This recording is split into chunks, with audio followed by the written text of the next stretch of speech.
All right, it's over. The Super Bowl said and done with. Earlier this week, I promised we wouldn't talk about it till Thursday. Well, we've had time to sit back and digest what we've just taken in as a country. Former fire chief and now former future fire retired lieutenant Chief Keef and I going to break down Super Bowl 58. Let's do it.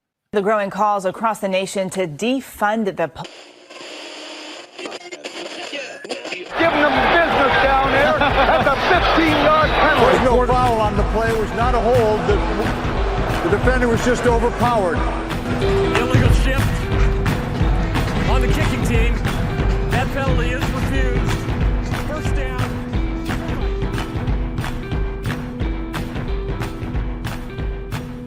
Guns up, giddy up, Wolfpack. This is Failure Stops Illegal Shift. This is the show where we talk about sports because on Monday you get comedy and Tuesday you get true crime. Wednesday you get all the political news. By Thursday you want to get away from all of those things. And there's only one thing left on earth, and it's sports, it turns out. I'm John. I'm an active 911 dispatcher in the field, and I know what you're saying. You have special insight into football because you're a 911 dispatcher? No, but you know what? I'm more than one thing. I'm not just a 911 dispatcher. I'm also a human being, God damn it. Joining me is Jason Kiefer. He's a lieutenant at a fire department somewhere near Cincinnati, Ohio. Both of us, feel like we're blown out into space after having to watch a Super Bowl with the Chiefs, whom I hate because the Cowboys were literally formed to spite them. And the 49ers, a team that I have hated since they cheated in the 1994 NFC Championship when Deion Sanders committed pass interference against Michael Irvin, and it was never called, and that's why the Cowboys didn't have 4 in a row. Jason's mad, obviously. He hates the Chiefs because of their overwhelming and unnecessary dominance in the AFC, a conference that has been screaming for parity since like 2002 when Tom Brady started ruining the NFL. We'll talk about Tom Brady a little bit. I have to just dump on Tom Brady because last week we had Boston Joe on here, and I got to tell you, Keith, last week having Boston Joe on here was 2 things. Number one, it was great because the guy's an entertainer. He's solid. He's always got a quip or a quick line. I sincerely hope he comes back. Number 2, I got to learn that my view of myself is totally wrong. I used to see myself as possibly one of the most annoying fans out there because of the way that I think and feel about the Dallas Cowboys. You know, I always refer to them as the 5-time world champion Dallas Cowboys and the way that I talk about them. And I take a lot of heat for it, particularly since apparently there's not one single person in the Wolfpack, all the thousands of people who listen to us, who is also a Dallas Cowboys fan, because I get no positive feedback from anybody saying, I guess Jay's a Cowboys fan, so it's like we got 2 on the staff. But I learned that Patriots fans are really, really, really super fucking annoying about the Patriots. It is. It was definitely a lot. I get it that Tom Brady had like an unprecedented career, and apparently he was even proud of Tom Brady and Gronk in Tampa Bay. Like he just became a Tampa Bay fan, and we completely glossed over that because he was proud of them for winning that Super Bowl. But I never realized how probably truly annoying they are. I've never been up to Boston, which my opinion of Bostonians was, and this is not personal to Boston Joe. I'm sure he's a great human being. He's probably like nursing a kitten back to health right now or something. As I say this, But they got that accent. They're always telling people they're retarded and stuff. They got that reputation for kind of being obnoxious. That hooliganism type thing. And then they got Tom Brady, for 20 years, and then I had to go face to face with it. And this guy's just like literally dumping on every aspect of me. There's not even like a level of mutual respect there. Like I show the respect I'm required by NFL law to the Patriots for what they've accomplished, but he just had none of that for me. And part of that is just that he's so young. He doesn't remember when the Dallas Cowboys were dominant, which is the Dallas Cowboys' fault. But that was a fun episode. But how have you been doing since the Super Bowl, Keith? I assume you watched it. I did. This is always such a weird time for me. As soon as the Super Bowl's over, then you're like, well, now what? Now we're going to have, we've got baseball coming up, which, I really enjoy baseball, but there's just something about the NFL. And then you have all the hoopla and the pomp and circumstance that leads up to the NFL. The game happens. And then you've got Monday where you're like, well, shit. Now what? It's like Christmas is over. And the thing is, for guys like me, I got a lot of professional stress, like at my job. I've got a lot of personal problems because I'm barely alive as a person. And football is what I used to hide from all of those things, not to mention the craziness of 2024, in which we have Joe Biden, Donald Trump getting ready to face off, the next new disease, Elon Musk putting chips in people's brains flying around trying to escape through the air, hamburgers eating people, everything going terribly, just I'm trying to hide from that. And now with football gone, it's like, how do I get away from that? So yeah, it's kind of that after Christmas feeling. It's not easy, but we'll get through it. I'm someone that gets excited about spring football, the XFL. I don't know if it's possible that I have the ability to make anyone else excited about that. I'm going to try. What I'll probably do is put an XFL segment at the end of every show. That way, like, we'll get our listens in, people will listen to the episode, and anyone who cares could stay around for like the final, the overtime round where we talk about the XFL. I'll try to get you into it somehow. I'll be curious. The problem is the team closest to you, if we go strictly by geography, is the Michigan Panthers, and I think we know that we cannot get you on board with any Michigan team. That's all right. I'll pick somebody else. You'll just pick someone else. You're like, I'm just not going to go with the Michigan Panthers. But the Michigan Panthers are an old USFL team from the 80s, and they're back now with the XFL and the USFL combining. So it's something that's potentially interesting to some people and dangerously not interesting to other people. But I think something that would be interesting is when you look at like the different NFL players that go to those leagues. Yes. Well, case in point, Dallas had two players from the USFL and the XFL. I believe it's one from each. Their kicker, Brandon Aubrey, came from the USFL. He's amazing. He was like setting franchise records, came very, very shy of setting a franchise record for accuracy, which we really needed in a kicker. And then Devontae Turpin was this kind of a special teams guy where he was always catching punts and kickoffs and running them back. And he was actually, I believe, the USFL's most valuable player. So we've picked up two amazing players from the USFL. It works great as a farm league, but it's also, like I said, it's great to have spring football, to have that to watch in absence of anything else. The league feels a little bit different. It's got some more energy. Yes, you're going to watch a game, but there's so many people who I know who will watch high school football, Keith, where they get into that, right? Like high school football is huge in Texas. And I admit that that high school football might be a little bit different in Texas than it is where I live. But people get so into it, right? And there are these little towns where I live. Everyone's got their entire sense of identity and civic pride built up in high school football. And I'll talk to these people who like high school football, and then they'll sit there and bash the XFL or the USFL. I'm like, you literally will watch children play this game. You will watch kids, playing football on Friday night, and like that's the highlight of your social week. That's the highlight of, it's like a movie coming out to you. That's what you do on Friday nights, unless you're in Texas, for most, at least the way it is around here, you're watching. And granted, I mean, I can sit and watch a high school game. I would rather watch something, whether it's college, professional, whatever. But you're watching kids just literally just run the ball like 2-3 yards. Yeah. 2-3 yards. And occasionally 10-yard pass. Where I was from, they actually had the local news chopper that did like traffic and like mass casualty incidents that would fly around on Friday nights and land at all the different fields, and they called it Friday Night Flights. And they would go all over, and it was kind of cool. But I mean, like, you're literally spending, turbine hours and helicopter fuel for high school football. So there's some people that really, really care about high school football. I never got into it. Probably didn't help that the Denby High School, football Patriots were like historically bad, like in the annals of football. They're good now, which pisses me off. Like I looked into them recently, and they're just like, oh yeah, they're taking the whole district, and that's the way it always works. Yes, they were good after I left. Maybe I was like bad for morale or something. I don't know. It's probably bad for the whole school's morale. They saw me wandering the hallways, and everyone was brought down a little bit. I was actually well known for being a depressing person, and when I catch up with people, they're like, "Why are you happy?" Like, I don't know, because life worked out, and I'm not 16 anymore. Like, I got both of those things going for me.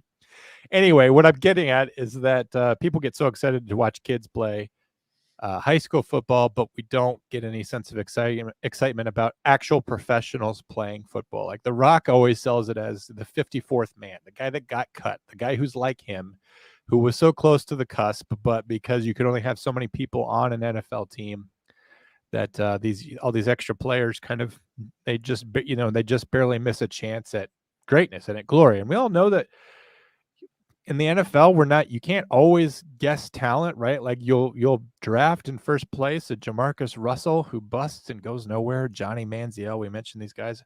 And meanwhile, and like this isn't about me, but Tony Romo goes undrafted. It's like nobody even wanted that guy. And you have to admit he was at least being the franchise quarterback of the Dallas Cowboys is an accomplishment, whether Boston Joe thinks it or not.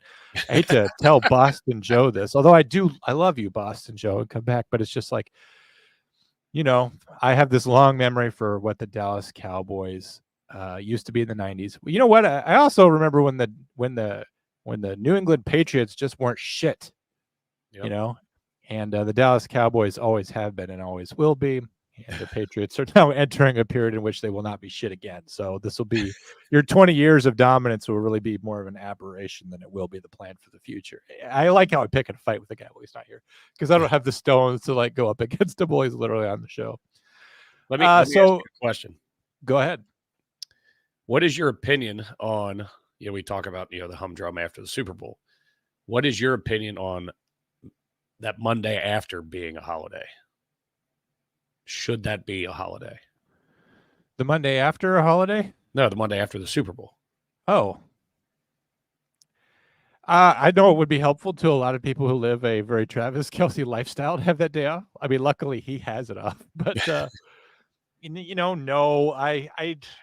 it's so hard because I would love the government to take more days off. Number one, because I hate the government, but also I work for the government. So it's like catch 22. Well, catch 22 or like double or nothing, right? Like I win either way. Like the federal government gets to take a day off for ruining our lives. And I also, hypothetically, I would get a day off. Actually, 911 dispatchers do not get the day off for holidays because I don't know if you know this, but 911 is still open on holidays. Happens. So I just get extra pay. So I don't know. Someday. I think it's maybe a little bit over glorifying to football to put them on like the same level as like Martin Luther King or Abraham Lincoln or something. I don't know. There's an estimated 16 million people that will call off work after the Super I can Bowl. believe that. Well, I mean, they're hung over, and I'm not surprised by that number at all, although it is a huge number. Depending on the franchises, like which teams are going, like imagine Jacksonville with the smallest fan base going to the Super Bowl.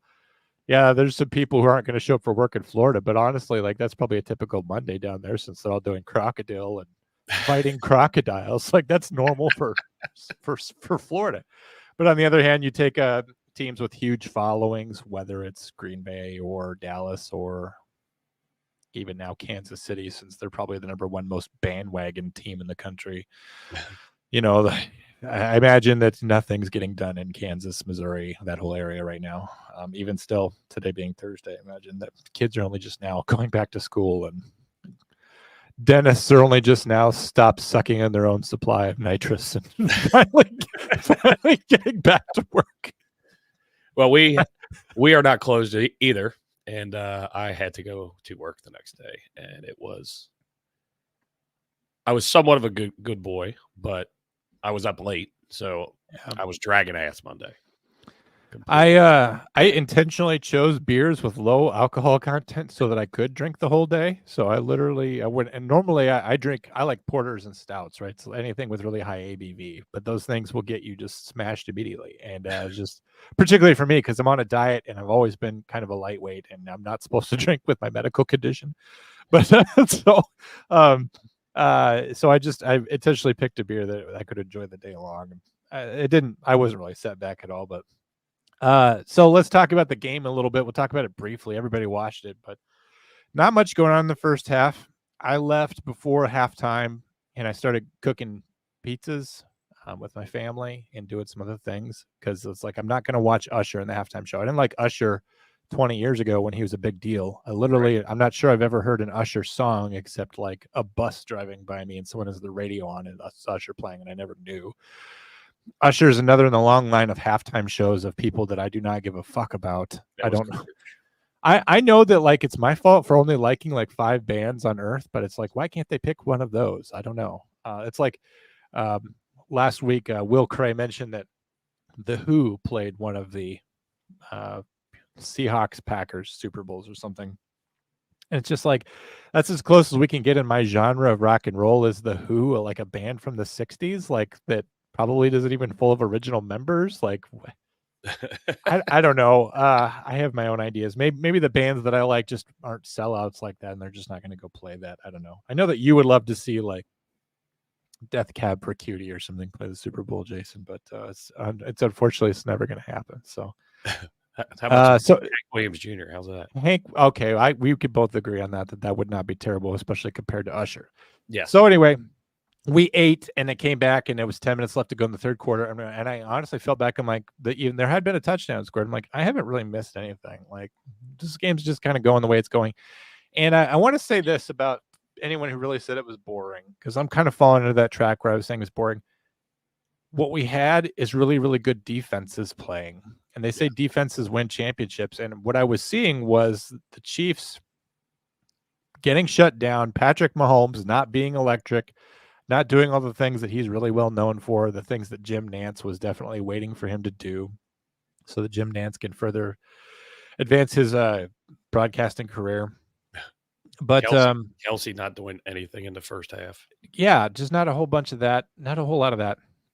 But then, the 49ers would go out there and then they weren't getting shit done either. And it's because I think the biggest secret in the NFL this season is that the Chiefs have a really, really, really good defense. Like all we ever talked about was Patrick Mahomes, Travis Kelce.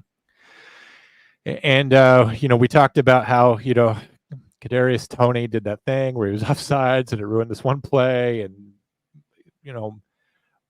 how the other receivers, anyone besides Travis Kelce can't catch the ball. But as it turns out, what we were all ignoring and we shouldn't have is that the Chiefs have a really, really good defense.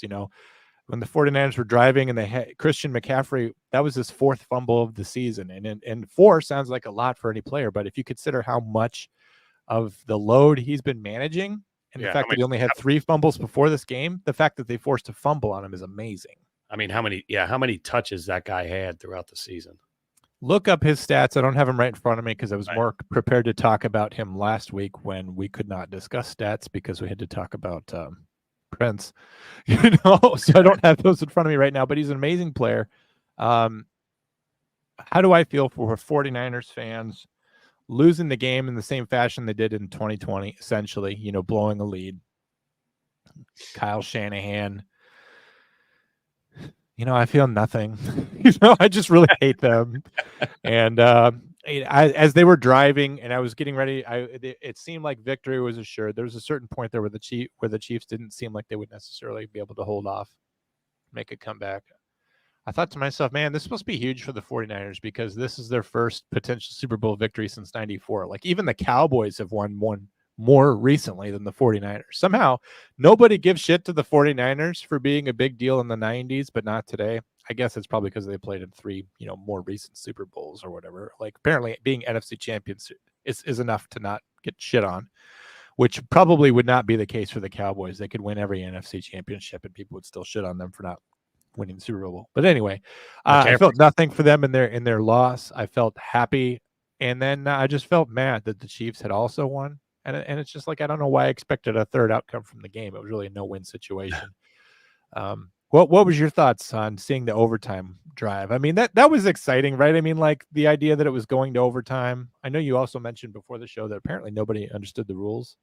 Yeah. So McCaffrey's stats real quick. Regular season, he had 272 carries for 1,459 yards, averaging 5.4 yards per carry. He had, 67 receptions for 564 receiving yards. And then 3 fumbles in the regular season.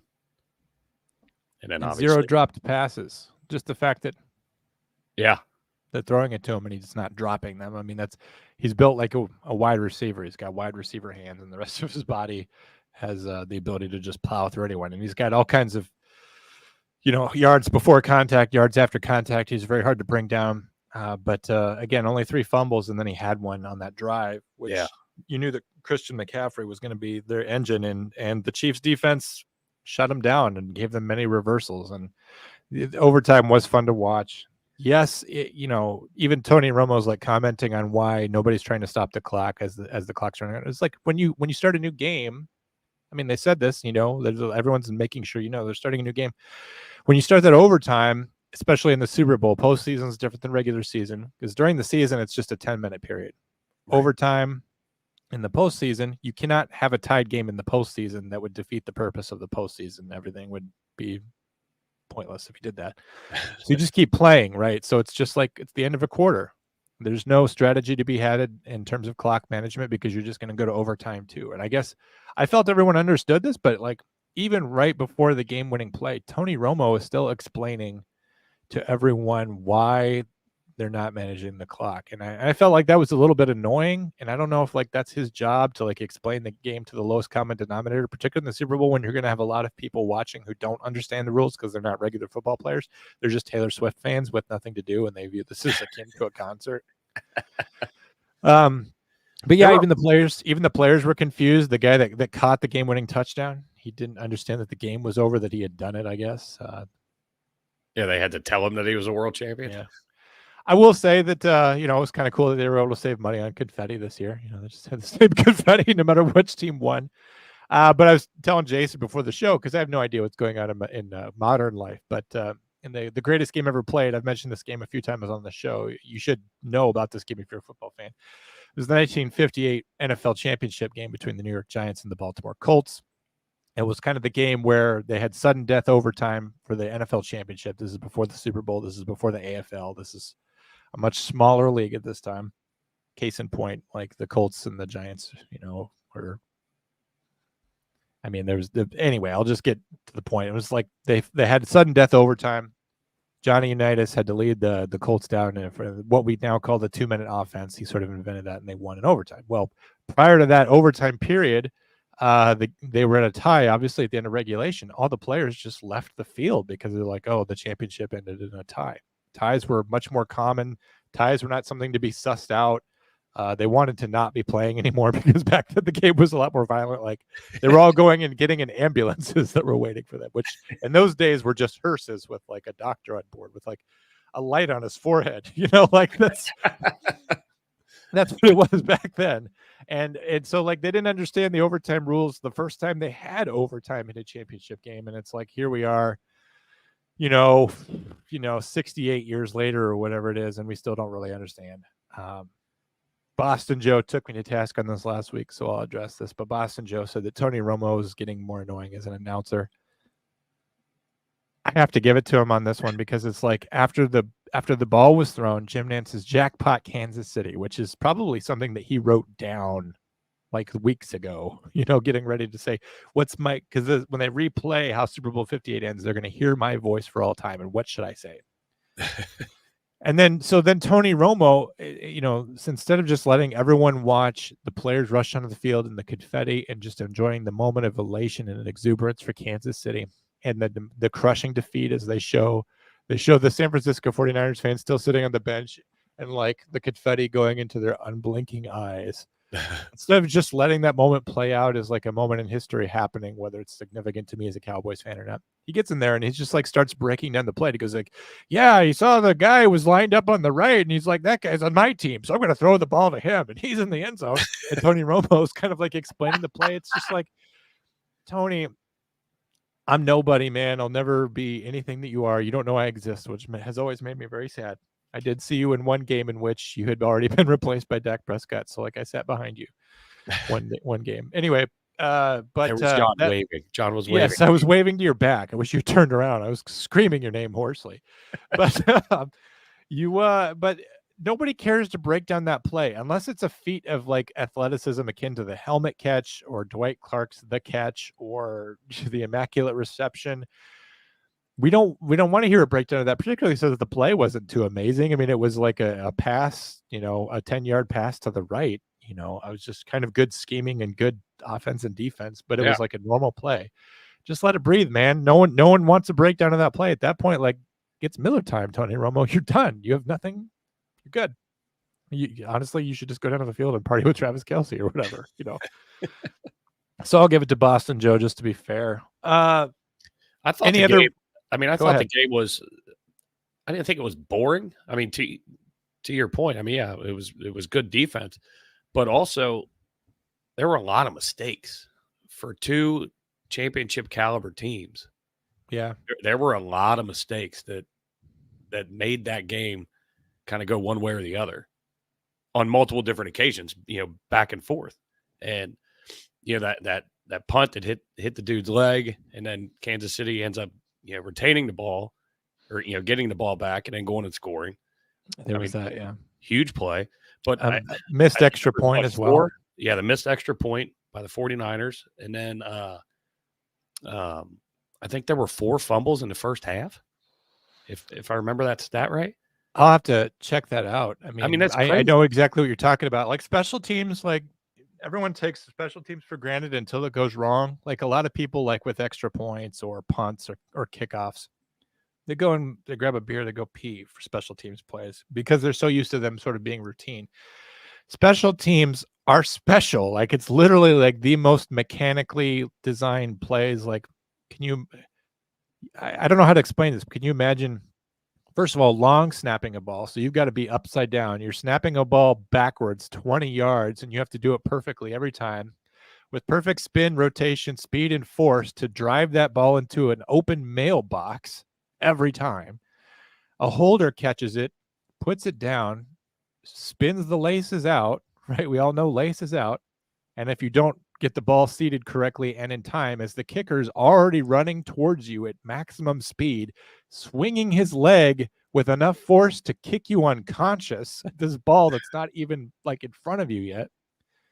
The timing and mechanics of all that, they can, any fractional delay or mishap can completely destroy the play. And that's how you get, missed extra points and things like that. I mean, that one was blocked, case in point, someone was able to just get their arm up and in the right place, which is a lot of that is just luck, but you got to hand it to special teams that what they do is actually incredible. And, most of the time as casual football fans just don't care about what they do. So I care about special teams, but 7 total fumbles. 7's a lot for a game. That's insane. I'm surprised that didn't make the list of 10 fun facts I have from the Super Bowl. If you don't mind, I'll read the 10 fun facts. Because I like stats. I'm a stats guy. Like case in point, I'm talking about the 1958 game. All right. I'm not going to read all 10 because not all 10 of these are fun. Number 1, there were 2 record-setting field goals in Super Bowl 58. In the second quarter, San Francisco kicker Jake Moody drilled a 55-yard field goal to make it 3-0. At that point, that was the longest field goal in Super Bowl history. That record had stood for 31 years. He broke a 31-year record when he did that. The previous record was a 54-yard one set in 1993 by Buffalo kicker Steve Christie. But Moody's record didn't even last 2 quarters. In the same game, in the third quarter, Kansas City kicker Harrison Butker set a new record with a 57-yard field goal. So take that. Here you go. Moody gets to enjoy breaking the record, which for him, records I think are very important to kickers, particularly if your team's not going to win. Like you're known for your records with the feats that you've accomplished. Even guys like Brett Maher, who probably won't be playing next year, he's got certain NFL and franchise records for kicking that he's going to always hold close to him, and he'll be known for. Number 2, and we just mentioned this, Moody missed an extra point in the fourth quarter that might have ultimately prevented overtime. But who knows? Moody was previously 68 for 68 on extra point kicks. The kick was blocked. He was 68 for 68 before that. I just was talking about how difficult special teams are and how lucky it is that someone got their hand in the way to block that. Case in point, Moody had kicked every single one of 68 before that, which is I did not know amazing. that one. I can't do 68 of 68 of anything. I don't do anything. You asked me to do something 68 times. I'm not going to do it all 68. The Chiefs are the 9th team to repeat as Super Bowl champs, and the first since the Patriots did in 2004 and 2005. I think they just kept fucking saying that at the end of the game, like, "Oh, you're exactly a copy and paste of the Patriots. We can't wait to watch you ruin the next 15 years of football being exactly like them." 49ers have lost 3 Super Bowls and they've appeared in the last 3. They also lost in 2020 to the Chiefs and in 2013 to the Baltimore Ravens. That was the game where like the power went out. I don't know if you remember the Harbaugh Bowl. Yep. That was a weird one. Like that, I think that was probably the onset of the conspiracy, right? Because like, I believe like the Ravens really were driving that game. They owned all the momentum in that game, and all of a sudden the power goes out, and the San Francisco like it gets like a 34-minute chance to rest, and like holy shit, we're about to lose the Super Bowl, guys. Like let's scheme up an entire new way of stopping the Ravens based on what we have seen. Was that one Kaepernick?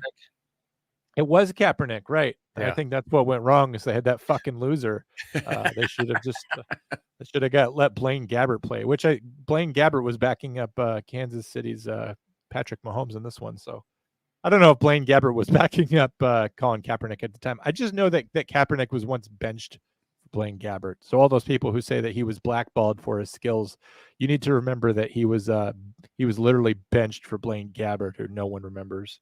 Right. Except me and Kiefer. All right. So their last win in the Super Bowl came in 1995 against the then San Diego Chargers, who are now in LA. They're now 5-3 in Super Bowls. So they're 5-3, which means they've gone to as many Super Bowls as the Cowboys, and they've won as many as the Cowboys. So they finally have kind of caught up with all-time appearances. Andy Reid and Kyle Shanahan were the fourth pair of head coaches to face each other in multiple Super Bowls, and now the coaches who won the first game are 4-0 in rematches. So Kyle Shanahan, another stat that is punching him in the gut. Poor guy. I don't know what to say about that. He's nothing, I guess, because there's people that care about him, but I'm not one of them, so I don't have to say anything. Patrick Mahomes is 28, 147 days old on Sunday, and became the first quarterback in NFL history to start 4 Super Bowls prior to turning 30. He easily broke the record set by Tom Brady. See how he's always mentioned in columns with him? Always compared. He started his 4th Super Bowl at 30 years and 184 days old. So that's great. That just means we're going to get like 25 years of Chiefs supremacy. This was the first Super Bowl to go to overtime since the notorious Super Bowl of 2017, which is the only other game to go to overtime. You know that one, right? That was the one where the Tom Brady and the Patriots stormed back from a 27-3 deficit to defeat the Atlanta Falcons. Oh, yeah. I remember that game because I was at dispatch instead of being at home. Because even though the Cowboys were the overall number 1 NFC seed that year, they blew it in the second round of the playoffs and let the Atlanta Falcons go to the Super Bowl. They were maybe the number 2 seed, but they still had a first round bye at that time. So that Super Bowl, I had a Super Bowl party at my house, and my neighbor that lived a couple doors down was from Atlanta, and so obviously, I mean, he's ecstatic, and I don't care. I didn't care about either team. I didn't want Tom Brady to win. I just never didn't. So, Falcons are dominating that game, and he's losing his shit. He goes down and gets his Falcons flag on his PVC pole, brings it into my house. He's waving it around. And a buddy of mine who's a Patriots fan, he's like, just wait. And all of a sudden you could just see, the deflation just start. Next thing I know, he ghosts like with 5 minutes left. And all I hear is that fucking PVC getting slammed on the sidewalk all the way back to his house. Just goes to show you, lock your door, Keith. Why are people coming into your house? But yeah, it has to be. I mean, that had to be the biggest heartbreaker. Yeah, it was actually. I know of an Atlanta Falcons fan who literally gave up the Atlanta Falcons after that. They don't care about them anymore. That was the end. And it's just like that was their first, the first chance they really came close to winning the Super Bowl. I know that they almost beat the Broncos, back in like 99 or whatever, but that was their heart was broken for all time. And I kind of understand that feeling. Vegas thinks the 49ers are probably going to win next year, which I'm surprised that the odds are on the 49ers to do that just because we've talked about this before, but repeating the NFC is actually very difficult. Yeah. I would be surprised if, just because I don't know, just we discussed how that's gone, that you don't really get a lot of repeat teams in the NFC. Yeah, this one was out already. I mean, I'm sure. I mean, well, they just want people to start putting money down. Yeah, I just hadn't looked at it, but yeah, I didn't know that the 49ers were picked. Huh. Yeah. This year's Gatorade bath was purple. Is that a fun stat for you? Oh, I don't even know what flavor purple is. All I know is that no one should be drinking purple Gatorade. And then here's another stat. A lot of people didn't care about either team. Well, no shit. I don't think that's a stat. So sorry to that article for the last couple ones there that weren't that interesting. Let me do some ad reads, Jason, because this show is brought to you by capitalism. Folks, the show is brought to you by GhostBed. That's a mattress company. They make lots of things that will help you get a good night's sleep. Sleep so good it's scary. Multiple times on the show, I have promised lasagna-style layers of sleep in which you will dream that you are sleeping, and in that dream of sleep, you are napping, and you're getting the most restful, built-in, quadrupled sleeping, ATP restoring sleep of your life. Your life is stressful because you're a first responder. Your life is stressful because you're a husband, you're a wife, you're a dad, you're a mom, you're a brother, or you're a Cowboys fan, or you're a football fan, and you have nothing to do in the middle of February. Folks, go out there, go to GhostBed. Use the offer code Wolfpack. You can save up to 40%, maybe even 50% right now if there's a good deal. It sleeps so good, it's scary, as I said. 0% down, 0% financing. You know, even if you have the fumbling characteristics of Christian McCaffrey, I don't know. I had nothing ready for that one. You could anybody could go to GhostBed and get a mattress or a pillow with cooling technology. You can improve your sleep, which is a third of your life. You can makes the rest of your life easier. Most important thing is that they support first responders like firefighters, police dispatchers, police officers, tow truck drivers. They support this podcast. If you like Failure to Stop, and even if illegal shift's not your favorite thing, if you like something else, guess what, folks? The GhostBed money all goes in the pot. So go over there and use the offer code Wolfpack. Let them know that they should be investing in Failure to Stop. It's a good place to advertise. You support them. You support us. Jason and I continue to get paid. We do not have to do this show for slavery in the future. We would appreciate that. Also, if you're eating, which we know that you are, and that you're often at home, combine those things. Instead of going to the grocery store and dealing with the headaches that come with dealing with other people and behaving as though there are no social rules or order at all, walking down the wrong way in the aisle, standing there with a cart, ignoring you, trying to figure out what latest brand of ranch dressing to try as you're just trying to get some fucking pickles. Instead of doing that, have the food brought right to your house, reverse trick-or-treat style. Factor Meals will deliver the food right to you. They'll bring it in boxes, professionally packaged. They're kept cold by ice packs. The food is fresh. It's not frozen. These are not Hungry Man dinners. I'm not telling you to go out and get some frozen Swedish meatballs to improve your life. No, this is fresh food, as though you had just brought it home from the grocery store and expertly prepared it yourself with delicate knife cuts. You can throw this into the microwave for 2 minutes. It's a meal just like what Mom used to make. There were 300 options, whatever's right for you, whatever's best for your diet. Don't eat on a whim. Don't try to change your life and then just decide you're going to eat however your mood is. Set this all up in advance. It's the gift to the hungry you of the future from the wise you of today. Use the offer code Wolfpack50. You could save 50% off to start.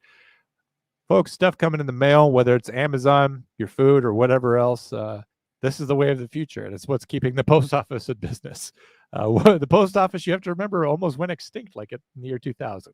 Thanks to Factor Meals, the U.S. Post Office continues strong for another century. So thanks to Factor Meals. We appreciate them investing in this program, same as GhostBed, supporting first responders and us. Thank you, Factor Meals. Use that offer code Wolfpack50. I wanted to talk about that picture of Travis Kelce screaming into the face of Andy Reid. This is one of the most circulated pictures in NFL news right now because you can see Andy Reid just looks sad. He's like, why are you yelling at me? I also want to win.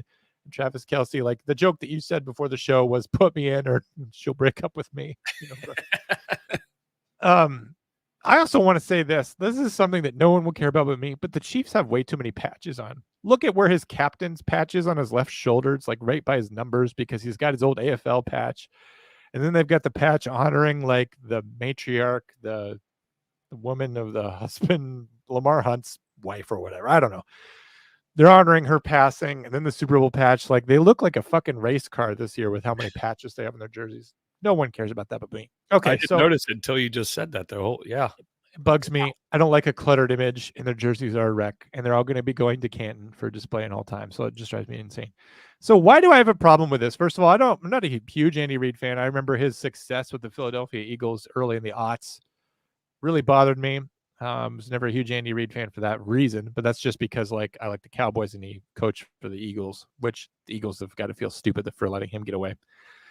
But let's talk about who Andy Reid is, the story and pictures. For those of you listening, I'm sorry you won't be able to see this. This is why you should watch the show. Click like and subscribe and hit the notification bell. Leave a 5-star rating and review and a comment below.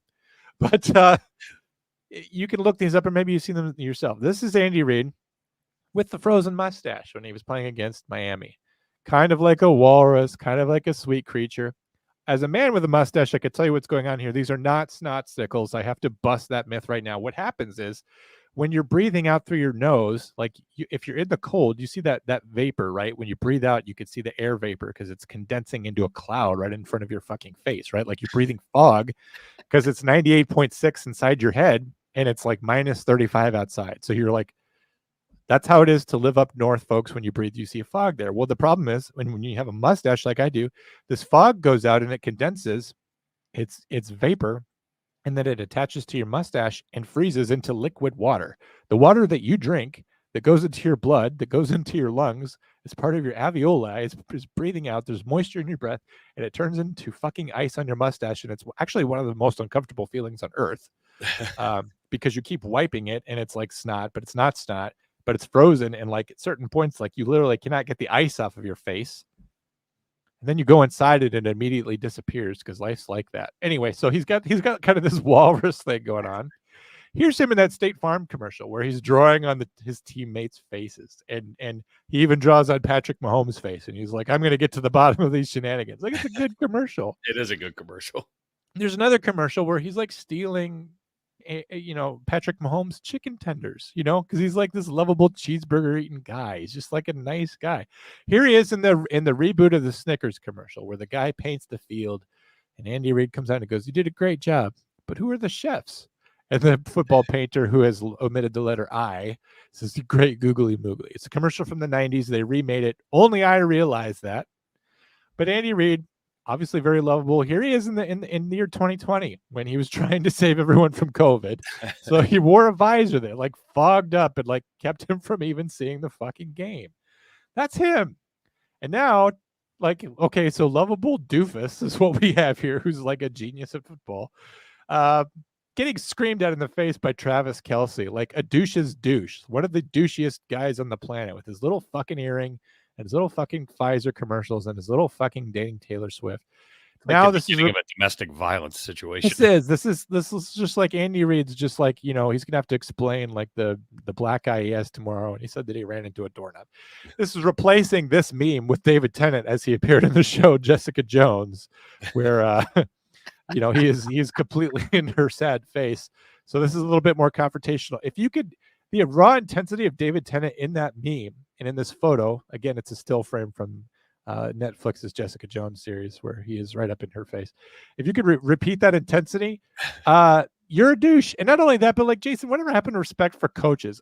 Tom Brady, of course, has weighed in on this because Tom Brady can't be alive without talking about something.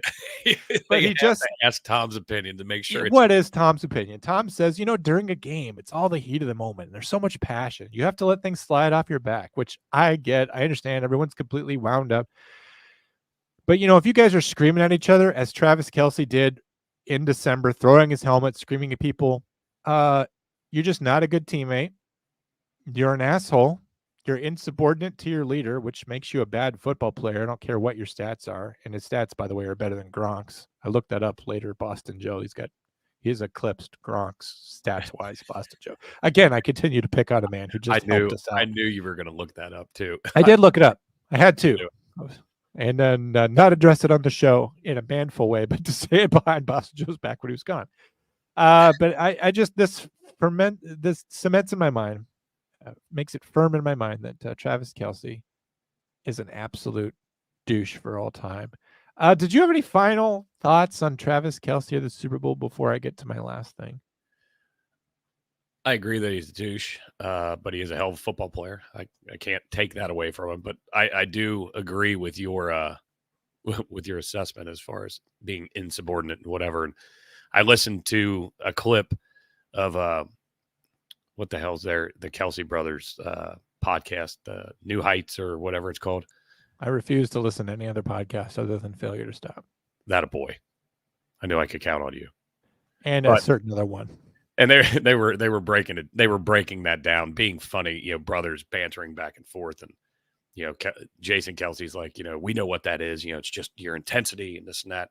And in my head, I'm like, he damn near pushed an elderly man down on the ground. I mean, what would that have done to the game when Andy Reid goes down with a broken hip and there's Travis Kelce standing over him because quote unquote dinner wasn't ready? I mean, yeah. That's all I pictured. But honestly, I think that is how it'll turn out. I remember Wade Phillips got seriously hurt on the sideline Yeah. at a game once, and dude, that was gross. Andy Reid's not.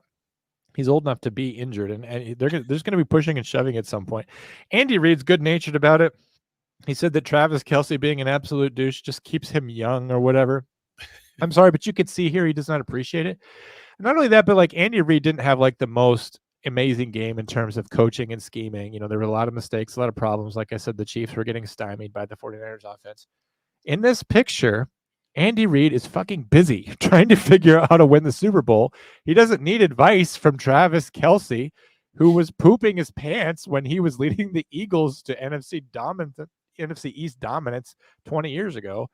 I get that you have to put up with this when you have a guy like Travis Kelce, but we mentioned this a few weeks ago, that what happens when your players are on a team and the GM maybe values that player a little bit more than the coach because of what they can do physically or in terms of their talent. And I just think it's a shame because, Andy Reid's heading into his golden years and he just doesn't deserve this. He doesn't deserve to be getting this David Tennant-like treatment. It's not what he deserves. I have one last thing I want to discuss, if you don't mind, before we close out the episode. Absolutely, sir. When we got into overtime, what's the name of that? I wish I had looked up the pronunciation of his name. He's the fullback for the 49ers. His name's like Juszczyk. That's close. Shit. Anyway, I'm sorry I didn't look up his name, folks. I remember his name. I deleted it in my brain because I was thinking about the 1958 NFL championship. Anyway, in overtime, he caught a pass from one Brock Purdy. And as I was watching Juszczyk? I think it's the soft J, Juszczyk. Okay. I'll go we with could it. just call him number 44 because I think that's his number, right? We'll call him 44. Whatever. Well, he's got a hot significant other too, so we can just call him that. We can just 49ers player. I don't even know why I mentioned what his name was. But at one point in overtime, when he's driving down the field, he catches a pass, and there was something about it that immediately set me off. There's something about the way that he landed and the way the ball was in his hands, and it immediately activated like deep-seated anger inside of me. And I said out loud, "That's not a catch." And sure enough, Des Bryant also tweeted the same thing. That's not a catch. You can see him at February 11th at 9:32. So right as this is going on, Des Bryant is saying that's not a catch. Well, I'm of course referring to the famous Des Bryant catch. I will never say that it was not a catch because I have reviewed it, at length. In fact, here's a picture of Des Bryant down by contact before the ball even touches the ground. So here he is down at the 1 yard line, and that means that it's 1st and goal for the Cowboys. Of course, the greatest robbery in Arlington history was this play being taken away in favor of Aaron Rodgers and the Packers. So here he is down by contact. Look at his left knee. It's down. He's been knocked to the ground. But let's look at that play, and let's look at the Des Bryant play. I've synchronized them as best I can in order to get away from YouTube's constant censorship and demands that I respect the intellectual property rights of the NFL, and to make it more spooky. I have made it black and white. And we're calling it another Zapruder film breakdown. Let's compare that pass from Super Bowl 58 and Des Bryant's famous catch. So I'll go ahead and throw that. Here we have on the screen. I'll play it for you a couple times. Look at it. It kind of hit the ground. Kind of the difference is that he's got both hands on it, and Des Bryant kind of has curled in with the crook of his elbow. But the plays look eerily similar, right? So, of course, Des Bryant would say, that's not a catch as he's going to the ground. The other difference is the 49ers player has no one near him, like he hasn't been touched, right? So he's going down in bounds. And somehow, like I said, these plays are very, very similar to each other. Another assassination in Dallas. I don't know. I just wanted to kind of, I'll play it one last time just for the intellectual curiosity of it. But just are these plays as similar as both Des Bryant and I believe? There's something similar there where it's like Was that a catch? Was it not a catch? And why is it important? Well, first of all, like if Des Bryant had caught that ball, they probably would have gone to the Super Bowl and won. If JFK had survived, we would not have gone to Vietnam. So there's a lot of implications about things swinging the other way. We talked about all year whether or not the Chiefs and the 49ers were set up, if the whole thing was scripted. This is one of those plays where, and I'll play it one last time, where it's like, you could say maybe this wasn't a catch. Maybe he didn't control the ball all the way to the ground. Maybe he used the ground to help control it. And I know the rules were actually changed after the Des Bryant catch. The rules were changed so that what Des Bryant did actually was a catch. So maybe it's a catch as far as the new Des Bryant rule is. But if it was scripted at all, and if there was any play where we had doubt or suspicion over what was going on, it would have been that play in overtime. So I leave it to you, Wolfpack. What went on there? Was Lee Harvey Oswald a patsy? Was Des Bryant robbed, as I so fervently believe? Was that one play by Juszczyk anything at all of importance, other than just sort of being evocative? Maybe there's just something about the way that he caught the ball and landed with it, where it was obviously it triggered me and it triggered Des Bryant, and so I just thought I'd bring it to you. I'll let you decide if you think Des Bryant caught the ball. Leave a 1 in the chats, and if you think that he definitely caught it, leave a 2. That was a very, very good montage put together, though. Thank you. I put a lot of effort and energy into the show, although it doesn't show most weeks, but I definitely try. Folks, coming up on the next episode of Failure to Stop is a big case breakdown on Friday.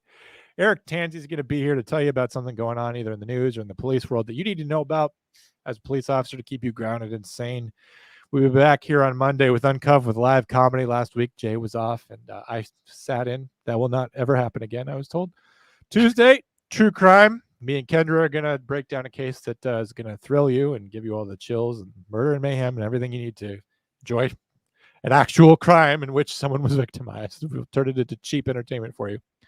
Wednesday, all the news you need to know about this important election year and everything else going on in the world. And then Thursday, we'll see you here next week. And what are we going to talk about, Kiefer? I'm going to put you on the spot. What will the topic be? Just kidding. I won't do that to you. We'll figure some good stuff out. We're going to figure some shit out. Pitchers and catchers reporting. Yes. And maybe I'll completely fake that I care about basketball even one iota. My pastor was texting me about how great basketball is, and just like, if I could throw a text message in the trash, that would be this one, And he's like, it's the greatest 5-man sport. I'm like, what about rowing? You have 4 rowers and a coxswain, at least rowing has the practical application of taking you someplace. You could row somewhere that you want to be. I would have never put that comparison in. What, rowing to basketball? The rowing is more favorite. Yeah. That's how much I hate basketball, folks. Anyway, thanks for watching Legal Shift. We appreciate you guys. We'll catch you next week. Guns up, giddy up.